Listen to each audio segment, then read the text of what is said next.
ବନ୍ଧୁ, ଜଣେ ଯୁବ ଅଣ୍ଡା ବ୍ୟବସାୟୀ ମୁଣ୍ଡରେ ଅଣ୍ଡା ମୁଣ୍ଡେଇ ବଜାରକୁ ବିକ୍ରି କରିବା ପାଇଁ ଯାଉଥିଲେ।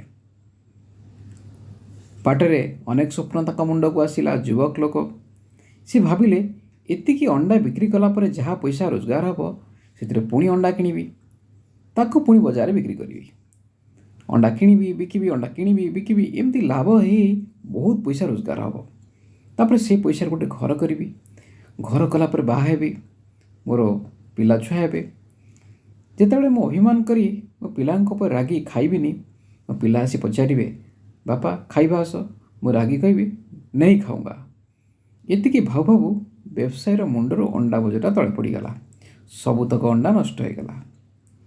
ବନ୍ଧୁଗଣ, ଅନେକ ସମୟରେ ଆମେ ଯେତିକି ଭାବିବା କଥା ତାଠୁ ଯଦି ଅଧିକ ଚିନ୍ତା କରିବା, ତାହେଲେ ଯୁବ ଅଣ୍ଡା ବ୍ୟବସାୟୀ ଭଳି ଆମ ମୁଣ୍ଡରୁ ଅଣ୍ଡା ବି ଚୁରମାର ହେଇଯିବ, ଆମ ସ୍ୱପ୍ନ ବି ଚୁରମାର।